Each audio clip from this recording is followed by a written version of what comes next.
Good morning ಸ್ನೇಹಿತರೆ, welcome back to my channel. ಹೇಗಿದ್ದೀರಾ ಎಲ್ಲರೂ ಆರಾಮಾಗಿದ್ದೀರಾ ಅಂತ ಅಂದ್ಕೊಳ್ತೀನಿ. Even I am doing good. ಈಗ ಸ್ನೇಹಿತರೆ ಸ್ನಾನ ಮಾಡಿ ಬಂದು ಸ್ಕಿನ್ ಕೇರ್ ಮಾಡ್ಕೊಳ್ತಾ ಇದ್ದೀನಿ. ಸ್ಕಿನ್ ಕೇರ್ ಸ್ನಾನ ಮಾಡಿ ಬಂದ ತಕ್ಷಣ ಮಾಡ್ಕೊಂಡಿಲ್ಲ ಅಂದರೆ ಚುಟು ಚುಟು ಅನ್ನೋದಕ್ಕೆ ಶುರು ಆಗುತ್ತೆ. ಹೇಳಿದ್ನಲ್ವ ಲಾಸ್ಟ್ ಟೈಮೇನೆ, ಬೆಳಿಗ್ಗೆ ಒಂದು ಸಾರಿ ಹಚ್ಚಿರ್ತೀನಿ, ರಾತ್ರಿ ಮಲಗಬೇಕಾದ್ರೆ ಇನ್ನೊಂದು ಸಾರಿ ಹಚ್ತೀನಿ. ನಾರ್ಮಲ್ ಡೇಸಲ್ಲಿ ಜಸ್ಟ್ ಒನ್ ಟೈಮ್ ಹಚ್ತೀನಿ ಅಷ್ಟೇ. ಇಷ್ಟು ಹಚ್ಚಿದ್ರು ಸ್ನೇಹಿತರೆ ಸಮ್ಟೈಮ್ಸ್ ಏನಾಗುತ್ತೆ ಅಂದರೆ ಫುಲ್ ಡ್ರೈ ಔಟ್ ಆಗಿಬಿಟ್ಟಿದೆ ಅಂದ್ಬಿಟ್ಟು ಒಂಥರ ಲೈನ್ ಕಾಣೋದಕ್ಕೆ ಶುರು ಆಗುತ್ತೆ. ಅಬ್ಬಾ ಇನ್ನು ಎಷ್ಟು ಸಾರಿ ಹಚ್ಬೇಕಪ್ಪ ಅಂತಲೂ ಅನಿಸುತ್ತೆ. ಎನಿವೇಸ್, ಜಾಸ್ತಿ ನೀರು ಕುಡಿಬೇಕು.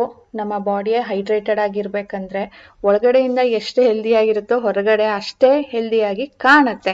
ಆದರೆ ಈ ಚಳಿಲಿ ನೀರು ಕುಡಿಯೋದಕ್ಕೆ ಕಷ್ಟ. ನಾನು ನೆನೆಸ್ಕೊಂಡು ಅಯ್ಯೋ ನೀರೇ ಕುಡ್ದಿಲ್ವಲ್ಲ ಅಂತ ಅಂದ್ಕೊಂಡು ಸ್ವಲ್ಪ ಬೆಚ್ಚಗೆ ಮಾಡಿಕೊಂಡು ನೀರು ಕುಡಿತಾ ಇದ್ದೀನಿ. ಸೊ ನೀವೆಲ್ಲ ಹೇಗೆ ಮ್ಯಾನೇಜ್ ಮಾಡ್ತಾ ಇದ್ದೀರಾ ತಿಳಿಸಿ. ಸ್ಕಿನ್ಗೆ ನಾವು ಎಷ್ಟು ಹೊರಗಡೆಯಿಂದ ಲೋಷನ್ನು ಕ್ರೀಮ್ ಹಚ್ತೀವೋ ಅದಕ್ಕಿಂತ ಇಂಪಾರ್ಟೆಂಟು ಬಾಡಿಯಲ್ಲಿ ನೀರಿರಬೇಕು. ಆವಾಗಲೇ ಅದು ನಮ್ಮ ಸ್ಕಿನ್ ಸಾಫ್ಟ್ ಆ್ಯಂಡ್ ಸಪಲ್ ಆಗಿ ಕಾಣೋದು ಅಲ್ವಾ. ಓಕೆ, ಈಗ ದೇವ್ರ ಪೂಜೆ ರಾಜೇಶ್ ಅವರು ಇವತ್ತು ಬೇಗ ಸ್ನಾನ ಮಾಡಿ ಅವರು ಪೂಜೆ ಮಾಡಿದರು, ದೀಪ ಎಲ್ಲ ಹಚ್ಚಿದ್ದಾರೆ. ನಾನು ಜಸ್ಟ್ ಈಗ ಲೇಟಾಗಿ ಬಂದಲ್ಲ, ಕೈ ಮುಗಿದ್ಬಿಟ್ಟು ತಿಂಡಿ ಮಾಡೋಣ ಅಂತ ಹೋಗ್ತಾ ಇದ್ದೀನಿ. ತಿಂಡಿಗೆ ಇವತ್ತು ಲೆಮನ್ ರೈಸ್ ಮಾಡಿದ್ದೆ. ಸೊ ಬೆಳಿಗ್ಗೆನೆ ತಿಂಡಿ ಮಾಡಿ ಇಟ್ಟಿದ್ನಲ್ಲ, ಅದಾದಮೇಲೆ ಈಗಲೇ ಎಂಟ್ರಿ ಕೊಡ್ತಾ ಇರೋದು ಕಿಚನ್ಗೆ. ಸ್ವಲ್ಪ ಎಲ್ಲ ಎತ್ತಿ ಇಡ್ತಾ ಇದ್ದೀನಿ. ಅಂದರೆ ತಿಂಡಿ ಮಾಡಬೇಕಾದ್ರೆ ಒಂಚೂರು ಪಾತ್ರೆ ಆ ಕಡೆ ಈ ಕಡೆ ಆಗಿತ್ತು, ಅದನ್ನು ಎತ್ತಿರಲಿಲ್ಲ. ನೆನೆ ರಾತ್ರಿದೆಲ್ಲನೂ ಎತ್ತಿದ್ದೆ. ಅದಕ್ಕೀಗ ಅದನ್ನು ತೆಗೆದಿಟ್ಬಿಟ್ಟು ತಿಂಡಿ ಮಾಡಿಕೊಂಡು ಆಮೇಲೆ ಮುಂದಿನ ಕೆಲಸನ ಕಂಟಿನ್ಯೂ ಮಾಡ್ತೀನಿ.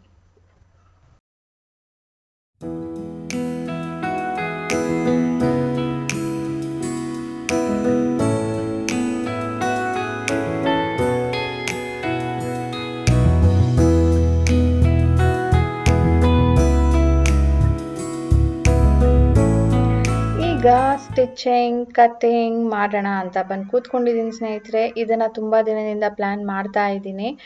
ಇದು ಯಾವಾಗ ಗೊತ್ತಾ ನಾನು ಪ್ಲ್ಯಾನ್ ಮಾಡಿದ್ದು? ನಾನು ಹೇಳ್ತಿದ್ದೆ ನೋಡಿ, I was not feeling so good, was feeling very low ಅಂತ ಹೇಳಿಬಿಟ್ಟು ಆವಾಗ ಪ್ಲ್ಯಾನ್ ಮಾಡಿದ್ದು. ಆಗ ಹಾಗೇ ಇರಲಿಲ್ಲ, ತುಂಬಾ ಡಿಸಪಾಯಿಂಟ್ ಆಗಿಬಿಟ್ಟಿತ್ತು. ನಾನು ಅಂದ್ಕೊಳ್ತಾ ಇರೋದು ಏನೂ ಆಗ್ತಿಲ್ವಲ್ಲ ಅಂತ ಹೇಳಿಬಿಟ್ಟು ಮತ್ತೆ ಅದನ್ನು ಅಲ್ಲಿಗೆ ಬಿಡದೆ ನನಗಿದು ಮಾಡಲೇಬೇಕು ಅಂತ ಆಸೆ ಇತ್ತು. ಅಥವಾ ನಾನು ತೊಗೊಂಡ್ರೆ ನನಗೆ ಯಾವ ಥರ ಬೇಕೋ ಆ ಥರ ಸಿಗ್ತಾ ಇಲ್ಲ. ಆ ಕಡೆ ನಾನೇ ಮಾಡಿಬಿಡೋಣ ಅಂತ ಯೂಟ್ಯೂಬ್ ವೀಡಿಯೋಸ್ನ ನೋಡಿ ಇಟ್ಸ್ ವೆರಿ ವೆರಿ ಸಿಂಪಲ್. ಅವ್ರು ಎಷ್ಟು ಚೆನ್ನಾಗಿ ಸಿಂಪಲಾಗಿ ಹೇಳ್ಕೊಡ್ತಾರೆ ಗೊತ್ತಾ. ಅದನ್ನು ಟ್ರೈ ಮಾಡಲೇಬೇಕು ನಾನು ಅಂತ ಹೇಳಿಬಿಟ್ಟು ಇವತ್ತು ಕೂತ್ಕೊಂಡಿದ್ದೀನಿ. ಫೈನಲಿ ಆಗುತ್ತಾ ಇಲ್ವಾ ನೋಡೋಣ. ಇನ್ನು ಅಡುಗೆ ಮಾಡಬೇಕು, ಬಟ್ ಸ್ಟಾರ್ಟ್ ಅಂತೂ ಮಾಡಲೇಬೇಕಲ್ಲ. ನೆನ್ನೆ ಕೂತ್ಕೊಂಡು ನಾನು ಡ್ರಾಫ್ಟಿಂಗ್ ಮಾಡಿದ್ದೀನಿ. ಅಂದರೆ ಈ ಪೇಪರ್ ಕಟ್ಟಿಂಗ್ ಇದೆ ನೋಡಿ, ಅದನ್ನು ನನ್ನ ಬಾಡಿ ಮೆಷರ್ ಅಕಾರ್ಡಿಂಗು ಅದನ್ನು ಮಾರ್ಕ್ ಮಾಡಿದ್ದೀನಿ. ಈಗ ಅದ್ರ ಪ್ರಕಾರ ಬಟ್ಟೆನ ಕಟ್ ಮಾಡಬೇಕು. ಸೊ ವಿಡಿಯೋಲಿ ತೋರಿಸ್ತಾರೆ ಒಂದೇ ದಿನದಲ್ಲಿ, ಅಂದರೆ ಒಂದು 4-5 ನಿಮಿಷದಲ್ಲೇ ಡ್ರಾಫ್ಟ್ ಮಾಡಿ ಮೆಷರ್ ಮಾಡಿ ಅದನ್ನು ಬಟ್ಟೆ ಮೇಲಿಟ್ಟು ಕಟ್ ಮಾಡಿ ಹೊಲ್ದು ತೋರಿಸ್ಬಿಡ್ತಾರೆ. ಜಸ್ಟ್ ಲೈಕ್ ನಾನು ನನ್ನ ಹೋಲ್ ಡೇನ 10-15 ಮಿನಿಟ್ಸ್ ವ್ಲಾಗಲ್ಲಿ ಹೇಗೆ ತೋರಿಸ್ತೀನೋ 24 ಅವರ್ನ, ಹಾಗೆ ಅವರು 5 ಮಿನಿಟ್ಸಲ್ಲಿ ತೋರಿಸ್ಬಿಡ್ತಾರೆ ಸ್ನೇಹಿತರೆ. ನೋಡಿದಾಗ ಎಷ್ಟು ಈಸಿಯಾಗಿದೆ ಅಂತ ಅನಿಸುತ್ತೆ. ಅದಕ್ಕೆ ನೆನ್ನೆ ಕೂತ್ಕೊಂಡು ಇದನ್ನು ಕಟ್ ಮಾಡಿದೆ. ಪೇಪರನ್ನು ಕಟ್ ಮಾಡಿದ್ದೀನಿ. ಹೋಪ್ಫುಲಿ ಒಂದು ಹಳೆ ಬಟ್ಟೆ ಇತ್ತು, ಅದರಲ್ಲಿ ಕಟ್ ಮಾಡಿ ಹೊಲಿದೆ ಕೂಡ. ಬಟ್ ಅದು ಹೊಲಿದ ಮೇಲೇ ಗೊತ್ತಾಗಿದ್ದು ನನ್ನ ಮೆಷರ್ಮೆಂಟ್ ತಪ್ಪಾಗಿದೆ ಅಂತ ಹೇಳಿಬಿಟ್ಟು ಮತ್ತೆ ಅದರಲ್ಲಿ ಆಲ್ಟರ್ನ ಮಾಡಿ ಈಗ ಫೈನಲಿ ಈ ಥರ ಮಾಡೋಣ ಅಂತ ಹೇಳಿಬಿಟ್ಟು ಮೆಷರ್ ಮಾಡಿ ಈಗ ಬಟ್ಟೆ ಮೇಲೆ ಕಟ್ ಮಾಡ್ತಾ ಇದ್ದೀನಿ. ಇದು ಬ್ಲ್ಯಾಕ್ ಕಲರ್ ಸ್ಯಾಟಿನ್ ಬಟ್ಟೆ. ಆ್ಯಂಡ್ ಬ್ಲೌಸ್ಗೆ ನಾನು ಇಷ್ಟು ದಿನ ಬ್ಲೌಸ್ ಟ್ಯುಟೋರಿಯಲ್ಸ್ನ ನೋಡಿಬಿಟ್ಟು ಕೆಲವೊಂದು ಹೊಲಿದಿದ್ದೀನಿ ಕೂಡ. ಬಟ್ ಯಾವುದಕ್ಕೂ ಇದೇ ಟೆಕ್ನಿಕಲಿ ನಾನು ಫಾರ್ ಎವರ್ ಫಾಲೋ ಮಾಡಬೇಕು ಅನ್ನೋ ಥರ ಯಾವುದು ನಾನು ಇನ್ನೂ ಕಲ್ತಿಲ್ಲ. ಸೊ ಅದನ್ನು ಡೆಡಿಕೇಟೆಡ್ ಆಗಿ ಕಲಿಬೇಕು ಅಂತ ಇದ್ದೀನಿ. ಅದೇ ಬೇರೆ ಇದೇ ಬೇರೆ. ಬ್ಲೌಸ್ಗೆ ಫುಲ್ ಫಿಟ್ಟಿಂಗ್ ಇರುತ್ತೆ, ಟಾಪ್ಗೆ ಅಷ್ಟೊಂದು ಫಿಟ್ ನೆಸಸರಿ ಇರೋದಿಲ್ಲ. ಉದ್ದ ಇರುತ್ತೆ, ಸ್ವಲ್ಪ ಲೂಸ್ ಫಿಟ್ ಇರುತ್ತೆ. ಓಕೆ, ನೋಡೋಣ. ಫಸ್ಟ್ ಟೈಮ್ ನಾನು ಇದನ್ನು ಮಾಡ್ತಾ ಇರೋದು. ಚೆನ್ನಾಗಿ ಬರುತ್ತೆ ಅಂತಾನೆ ಅಂದ್ಕೊಂಡು ಮಾಡ್ತಾ ಇದ್ದೀನಿ. ತುಂಬಾ ಎಫರ್ಟ್ ಹಾಕಬೇಕಾಗತ್ತೆ ಅಲ್ವಾ. ಏನೇ ಒಂದು ಕೆಲಸ ಇರಲಿ, ಅದು ನಮ್ಗೆ ಗೊತ್ತಿರುತ್ತೋ ಗೊತ್ತಿರಲ್ವೋ, ಫಸ್ಟ್ ಟೈಮ್ ಮಾಡ್ತಾ ಇದ್ದೀವೋ ಅಥವಾ ನೆಕ್ಸ್ಟ್ ಟೈಮ್ ಮಾಡ್ತಾ ಇದ್ದೀವೋ, ಎಲ್ಲ ಟೈಮಲ್ಲೂ ಎಫರ್ಟ್ ಅಂತೂ ಅಷ್ಟೇ ಇಡ್ಸತ್ತೆ. ಡಿಫ್ರೆನ್ಸ್ ಏನಪ್ಪ ಅಂದರೆ ಸೆಕೆಂಡ್ ಟೈಮ್ ಮಾಡಬೇಕಾದ್ರೆ ನಮಗೆ ಟೈಮ್ ಸ್ವಲ್ಪ ಸೇವ್ ಆಗುತ್ತೆ, ಯಾಕಂದರೆ ಮೊದಲೇ ನಮಗೆ ಗೊತ್ತಿರುತ್ತೆ ಈ ಥರ ಮಾಡಬೇಕು ಅಂತ. ಅದು ಬಿಟ್ಟರೆ ಎಫರ್ಟ್ ಅಂತೂ ಇದ್ದೇ ಇರುತ್ತೆ. ಫಸ್ಟ್ ಟೈಮ್ ಮಾಡಬೇಕಾದ್ರೆ ಟೈಮ್ ಕೂಡ ತುಂಬಾ ನಾವು ಇನ್ವೆಸ್ಟ್ ಮಾಡಿರ್ತೀವಿ. ಈಗ back side front side cut ಮಾಡ್ಕೊಂಡಿದ್ದೀನಿ. ಬಟ್ಟೆ ಸಾಕಾಗ್ತಾ ಇಲ್ಲ ಅಂದ್ಬಿಟ್ಟು ಕೆಳಗಡೆ ಪ್ಯಾಚ್ ಕೊಡೋದಕ್ಕೆ ಅಂತ ಸ್ವಲ್ಪ ಬಟ್ಟೆ ಕೂಡ ಕಟ್ ಮಾಡ್ಕೊಂಡಿದ್ದೀನಿ. ಸ್ಲೀವ್ಸ್ ಮಾಡಬೇಕಿತ್ತು, ಆದರೆ ಬಟ್ಟೆ ಕಡಿಮೆ ಇರೋದ್ರಿಂದ ಸ್ಲೀವ್ಲೆಸ್ ಮಾಡ್ತಾ ಇದ್ದೀನಿ. ಮತ್ತು ಬಟ್ಟೆ ತೊಗೊಳ್ಳೋಣ ಅಂದ್ಕೊಂಡೆ, ಆದರೆ ಇದೇ ಥರ ಸಿಗೋದಿಲ್ಲ, ಸ್ವಲ್ಪ ಚೇಂಜ್ ಆಗಿಬಿಡುತ್ತೆ.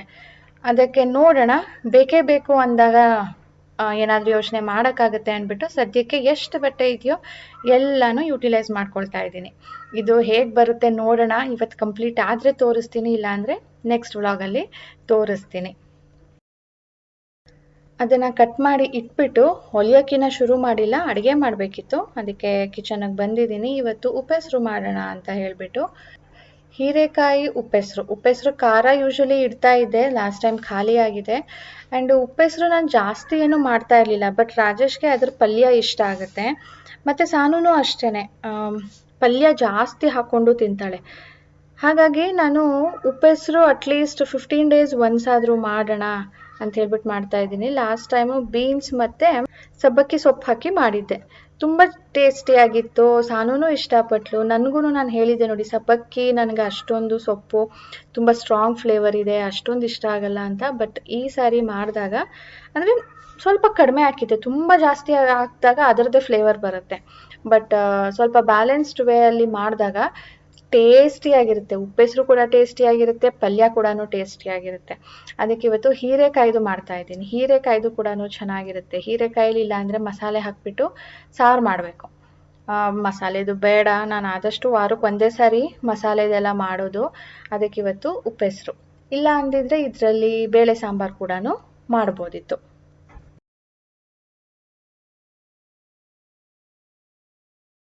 Q&A ಮಾಡೋಣ ಅಂತ ಇದ್ದೀನಿ. ಏನಾದರೂ ಕ್ವೆಶನ್ಸ್ ಇದ್ದರೆ ಕೇಳಿ ಅಂದಿದ್ದೆ. ಸೊ ನನಗೆ ಅಷ್ಟೊಂದು ಕ್ವೆಶನ್ಸ್ ಏನೂ ರಿಸೀವ್ ಆಗಿಲ್ಲ, 1 or 2 ಇತ್ತು, ಅದನ್ನು ನಾನು ನಿಮ್ಗೆ ಇವತ್ತು ಆನ್ಸರ್ ಮಾಡ್ತೀನಿ.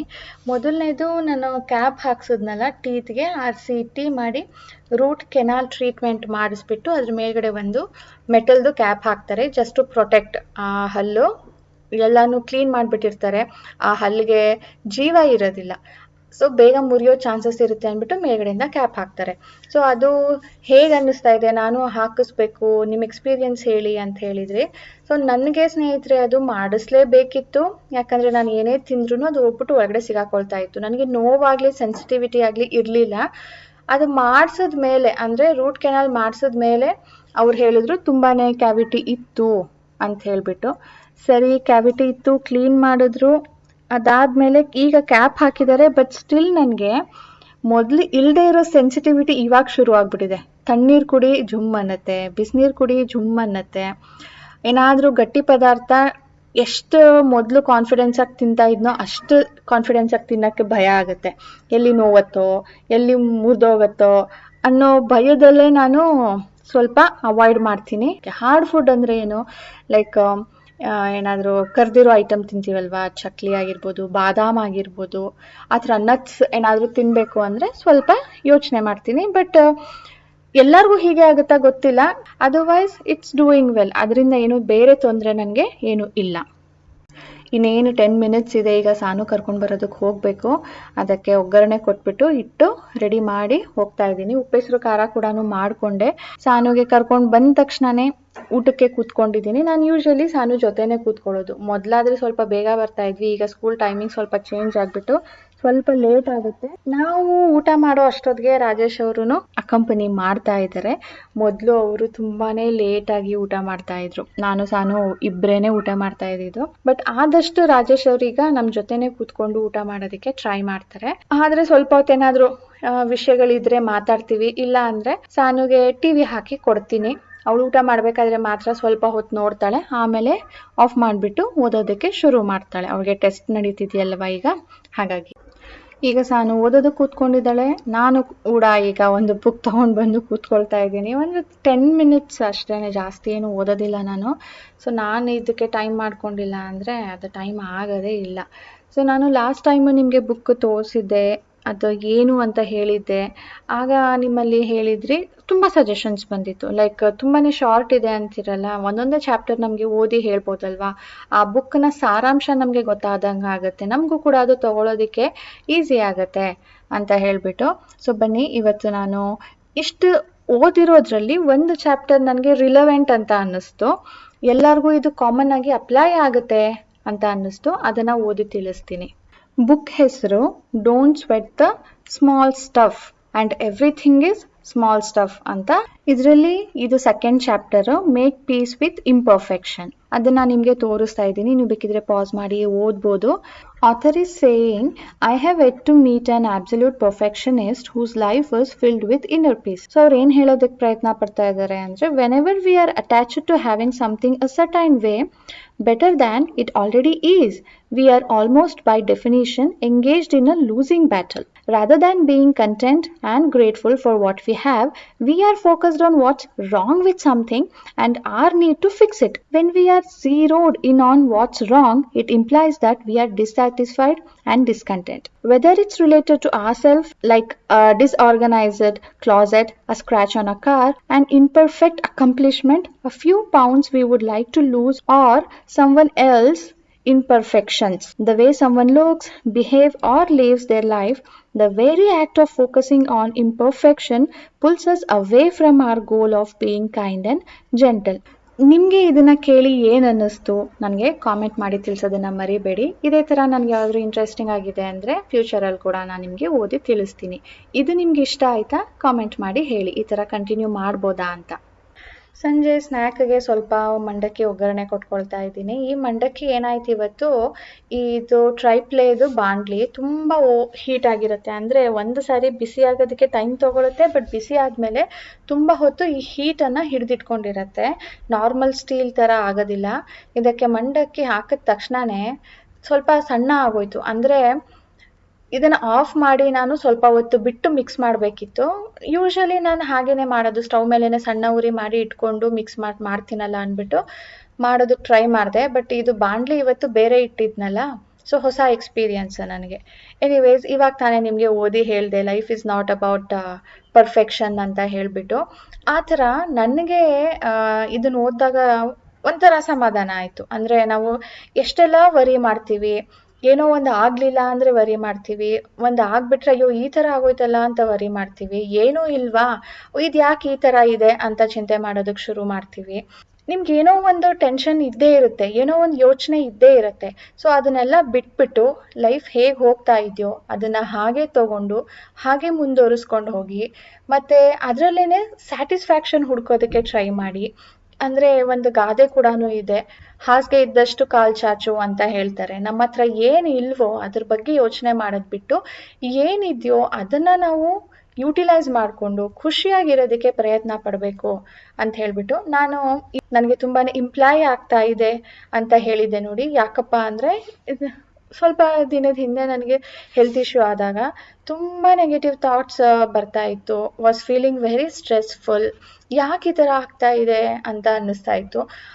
ಸೊ ಇದನ್ನು ಓದಿದಾಗ ಹೇಗಿದೆಯೋ ಹಾಗೆ ಅಕ್ಸೆಪ್ಟ್ ಮಾಡಿ, ಇವತ್ತು ಈ ಥರ ಇದೆ, ನಾಳೆ ಏನು ಈ ಥರ ಇರೋದಿಲ್ವಲ್ಲ ಅಂದ್ಬಿಟ್ಟು ನಾನು ಕೂಡ ಸಮಾಧಾನ ಮಾಡ್ಕೊಳ್ತಾ ಇದ್ದೆ.